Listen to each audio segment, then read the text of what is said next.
My name's Eliza. Growing up, the difference between me and my twin sister Anna was like night and day. She was the golden girl, and well, I wasn't. Our dad, a stern university professor, had his life's work tied up in books and lectures, while our mom was the quintessential housewife, dedicated to her home and family, pushing us to follow in her footsteps. From as early as I can remember, being at home felt more like sitting through a never-ending critique session. My parents had a blueprint for the perfect family, and it didn't include a daughter who wore band t-shirts and liked to keep to herself. "Eliza, why can't you be more like your sister?" was my mom's favorite line, usually tossed my way when I showed up at breakfast with my headphones in, trying to block out the world. Anna, on the other hand, basked in the glow of approval. "I just don't get why it's so hard for you to put on a nice dress and smile more," she'd say, flipping her perfect hair over her shoulder. It was like she was from a different planet. One particularly grueling Saturday, as our family prepared for one of Dad's faculty parties, a total snooze fest but mandatory appearance for us, I decided to rebel in the smallest way I knew how. I put on my darkest eyeliner and a pair of boots that definitely did not meet the appropriate standard. "You're not going out like that, are you?" Mom caught me on the stairs, her eyes darting down to my boots as if they were covered in mud. I shrugged, my standard defense. "Don't see why not." She sighed, that long, drawn-out kind that said I was the biggest disappointment in her perfectly ordered world. "Please, Eliza, just this once, can't you try to fit in?" "What for? So you can pretend we're the perfect family?" I shot back, tired of the same old song and dance. "It's not about pretending. It's about showing respect for your father," she argued, her voice taking on that sharp tone that meant business. Anna, overhearing the exchange, came trotting down the hallway, her heels clicking on the hardwood like a judge approaching the bench. "Mom's right, Liz. It's not that hard to look decent. Why do you always have to make things difficult?" "Maybe I don't want to be a clone of you, Anna," I snapped, feeling my face get hot. I hated these arguments, hated being compared. But more than anything, I hated feeling like the odd one out in my own home. Dad appeared at the bottom of the stairs, his brow furrowed. "Enough," he commanded, his voice firm. "Eliza, go change. Now. We're leaving in 10 minutes. His tone left no room for argument. He didn't yell, he didn't need to. The disappointment in his eyes was enough to send me marching back to my room to swap my boots for bland flats and wipe away half my eyeliner. As we drove to the party, the car was silent except for the classical music Dad insisted on playing because it was calming. I stared out the window, the trees blurring past. In that moment, I promised myself, someday I'd live a life where no one could tell me what to wear, how to act, or who to be. Someday, I'd be free from the echo of these expectations. My room was the only corner of the house where I could pretend I was somewhere else, anywhere else. Unlike the rest of the house, which was filled with my parents' choices, my room was mine. It wasn't much, just 4 walls covered in sketches and music posters, but it was my escape from the reality of my family's expectations. One evening, as I was trying to lose myself in a playlist of my favorite bands, Dad knocked and marched into my room, his face set in a familiar frown. "Eliza, turn that noise down. And why haven't you studied with Anna today? You know you both have exams coming up," he said, his voice stern. I pulled out one earbud and looked up at him, trying to keep my voice even. "I've been studying, just not with Anna. I learn better on my own." Dad shook his head, clearly not buying it. "You know the rules. Your sister gets good grades, and you should be doing the same. I don't see why you always have to make things difficult." "It's not about making things difficult," I said, my frustration growing. "I just don't see why I have to follow Anna's way of doing everything. Can't I have my own way of studying?" He didn't respond to that, just switched his complaint. "And those friends of yours, I saw you with them at the cafe yesterday. I don't think they're a good influence. You should be spending time with the daughters of my colleagues. They're more suitable." I felt my temper rise. "Suitable for what? For you?" Because they talk about economics and pretend to enjoy those boring university gatherings? Before he could answer, Mom appeared at the doorway, her voice sharp as she joined in. Eliza, your father is right. Those girls are from good families. They know how to behave. They're the kind of friends you should want. I stood up, facing both of them. What if I don't want friends who are picked for me? What if I want to choose my own friends, choose what I study, or even what I want to be? That's enough, Eliza, Mom said, her tone final. You know your future is with the university. Your father has made sure of that. And after you graduate, you'll need to start thinking about settling down. We've already discussed this. Settling down. The words hung in the air like a life sentence. You mean, start thinking about being someone's wife? Like Anna? Is that all you think I'm meant for? Mom's face softened slightly, but her voice remained firm. We want what's best for you. Following the path we've set out will give you a good life. A good life, I repeated, the irony bitter in my mouth. Is it a good life if it's someone else's idea of good? No one answered that. They didn't need to. We all knew there was no point in arguing. They had their plans, and they expected me to fall in line, just like Anna. Anna and I were like two sides of the same coin, always together, but never on the same page. At university, where Dad taught, the differences between us grew even more obvious. She was into business management, the golden child, always nodding along in lectures, asking smart questions that made professors nod appreciatively. Me? I was stuck in the same program, but it felt like wearing a shoe on the wrong foot, awkward, uncomfortable, and just plain wrong. One afternoon, as I trudged through a mountain of textbooks in the library, Anna breezed in, her notes organized, her smile ready. Hey, Liz, you coming to the study group tonight? Professor Hall mentioned he's dropping by, could be good for us to show face, she said, her tone light but insistent. I glanced up, feeling the weight of her expectations. Nah, I don't think so. Those things aren't really my scene, you know? She frowned, placing her books down with a thud that matched her disapproval. It's not about it being your scene, Liz. It's about making the right impressions. You need to start taking this seriously. We're graduating soon. I shrugged, turning back to my notes. I am taking it seriously, just not in a way that makes me miserable. Why bother pretending? Because, Liz, sometimes you have to play the game to get ahead. You think I like all of this? She gestured around at her perfectly tabbed textbooks and color-coded notes. It's not about liking, it's about doing what's necessary. I shook my head, pushing back my chair with a scrape. Well, maybe I'm tired of doing what's necessary according to everyone else. Did you ever think of that? Her voice softened, but her eyes were steel. Liz, I'm just trying to look out for you. Dad's not going to be around to sort things out forever. What are you going to do if you keep alienating everyone? Maybe I'll figure it out on my own. Maybe I don't need to follow Dad's roadmap or yours. I shot back, feeling a surge of defiance. Anna sighed, her frustration clear. You're so stubborn. Just try, okay? For me, if not for yourself. Show up tonight, talk to Professor Hall. It won't kill you. I looked at her, really looked at her, and saw not just my annoyingly perfect sister, but someone who actually cared, in her own way. Fine, I'll think about it, I conceded, not ready to promise more. Thank you, she said, her smile returning.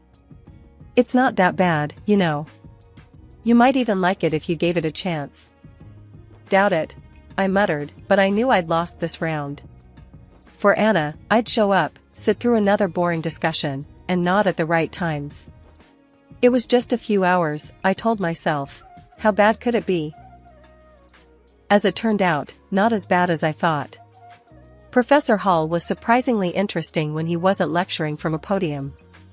I even asked a question, which earned a shocked but pleased look from Anna.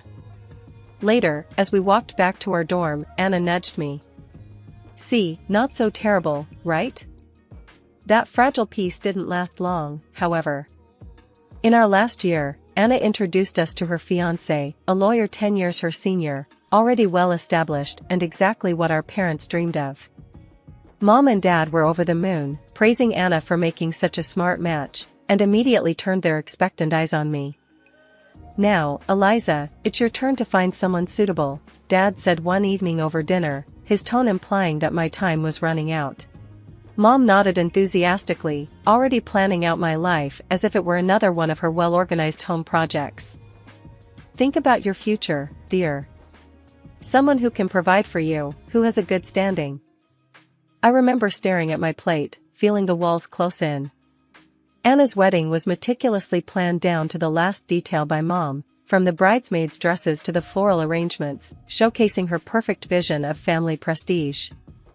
After the wedding, Mom often visited Anna, doling out advice and ensuring her life played out just as she had orchestrated. Witnessing this, I knew one thing for certain: I didn't want my life tailored by someone else's hands. One day, I was walking down the street, lost in thoughts of how to escape the life my parents envisioned for me, when I heard the deep rumble of a motorcycle approaching. Curiosity pulled me toward the sound. That's when I saw him, Jake, with his leather jacket and carefree smile, pulling up beside me. "You look like you need a ride," he called over the roar of the engine, a playful twinkle in his eyes. I hesitated, glancing back towards the path home, then at his outstretched hand. What did I have to lose? "Sure, why not?" I replied, my voice a mix of nerves and excitement. Climbing onto the back of his bike, I felt a rush of adrenaline as we sped away. The wind whipped through my hair, and for the first time in a long time, I laughed, genuinely laughed. Jake shouted something about showing me his world, and I held on tighter, not wanting this moment to end. We stopped at a diner frequented by bikers. Over burgers and fries, Jake told me about his life as a welder, his passion for bikes, and his love for the open road. It was so different from anything I was used to, raw and real. "Don't you get scared, living like this?" I asked, my voice barely above the clatter of plates and chatter around us. "Scared? Nah, it's thrilling. You never know what's around the corner. Isn't that better than having everything planned out for you?" he replied, his eyes lighting up with each word. Over the next few weeks, we met secretly. Each ride on Jake's motorcycle pulled me further from the life I was supposed to live and closer to the life I wanted. The speed, the adventure, it wasn't just about the thrill. It was about feeling alive, feeling free. One evening, as we watched the sunset from a secluded overlook, Jake turned to me. "Eliza, I don't just ride to escape. I ride to feel alive, to make every moment count. With you, every moment feels like it's worth something." I leaned into him, my heart beating fast. "I've never felt like this before. You make me feel free, Jake." He smiled, pulling me closer. "Then let's not go back to just existing. Let's live." 6 months with Jake felt like a lifetime of moments I'd always dreamed of. The day he proposed, under the stars with the gentle rumble of his bike in the background, my heart screamed a yes, before my mouth could form the word. It was perfect, except for one looming hurdle, my parents. I wrestled with the fear of introducing Jake to them. He was everything they disapproved of: his rough edges, his wild spirit, his simple yet content life as a welder. But love bolstered my courage, and I decided it was time they knew. The day I brought Jake home, he was clad in his usual, a leather vest, black t-shirt, ripped jeans, and a bandana. I loved that about him, he was unapologetically himself. We walked up the driveway, and I could already feel the weight of my parents' judgment. As we stepped inside, Mom's face went pale at the sight of Jake, her eyes widening in shock. "What in the world, Eliza?" she gasped, her voice barely a whisper. Dad's reaction was harsher, his words sharp as knives. "Who is this, and why is he dressed like a thug in our house?" I took a deep breath, steadying my nerves. "Mom, Dad, this is Jake. He's the man I love. We're getting married." Their silence was deafening. Then, Dad turned to Jake, his tone laced with disdain. "Married? What do you do for a living, young man? What are your qualifications?" Jake, bless him, didn't waver. I'm a welder. I took some specialized courses after high school. I work hard, and I make an honest living. The look on my parents' faces was a mix of horror and disbelief. Mom looked like she might faint. A welder? Eliza, you can't be serious. Dad's voice rose, anger flaring. You expect us to give our blessing to this? To throw away your future for a welder? I felt my resolve harden. Yes, because he makes me happy. Isn't that what should matter? But the life you'll lead, Mom started, her voice tremulous. Will be the life I choose, I shot back, my own voice gaining strength. Dad shook his head, his decision clear. We cannot and will not support this.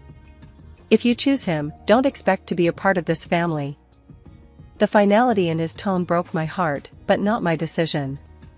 Jake squeezed my hand, giving me the strength to face them. Then I choose Jake. I choose us. I choose my happiness. Mom's eyes filled with tears, and Dad's jaw clenched tight. If you walk out with him, don't bother coming back, Dad said, his voice cold. Walking away from my parents' house with Jake, my heart was a mess of emotions, pain, relief, excitement, and fear all mixed into one. The night air felt different, like each breath I took was a step further into a new life. We rode in silence for a while, the only sound the steady roar of the motorcycle beneath us. When we finally stopped at a small diner on the outskirts of town, Jake turned to me, his face serious.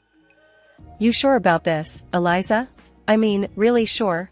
There's no going back after tonight, he said, his eyes searching mine for any hint of doubt. I nodded, squeezing his hand tightly. I've never been more sure of anything. Being with you, this feels right. It feels like what I'm supposed to do.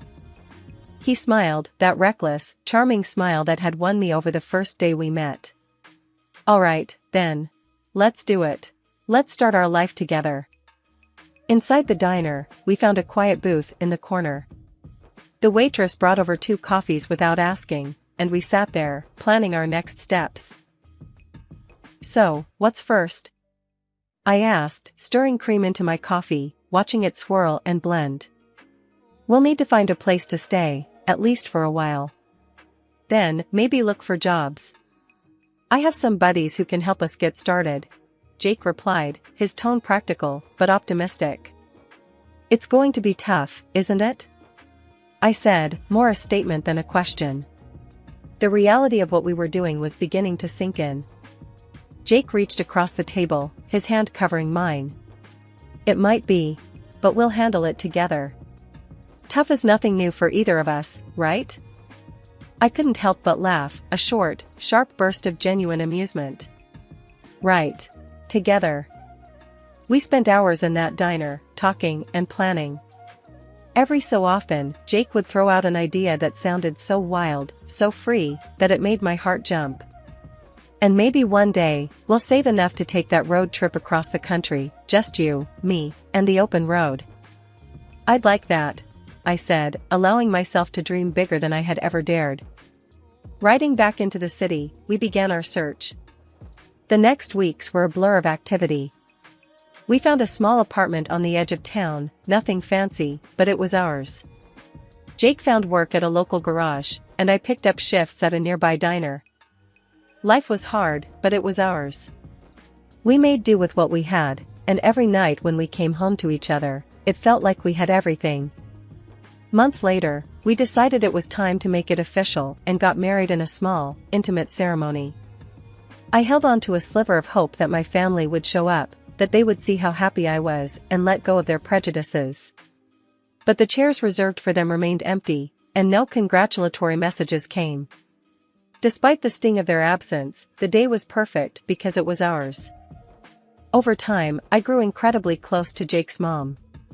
She welcomed me with open arms, calling me her daughter, filling in the gaps left by my own family. Her warmth and acceptance healed some of the wounds left by my parents' rejection. Things were finally looking up for Jake and me. After he completed additional diving training and became a certified underwater welder, his income shot up to $150,000 a year. That change made a world of difference. We managed to buy a townhouse in a nice area, the kind of place I'd always daydreamed about but never thought I'd actually live in. I started working as a dispatcher in Jake's company. It wasn't just a job, it felt like I was part of something important, supporting the man I loved and building our future together. On weekends, we'd escape the city on his bike, roaring through winding roads and taking in breathtaking views of nature. Those moments, with the wind in my hair and his warmth against my back, were pure bliss. Living nearby, my mother-in-law became a frequent visitor.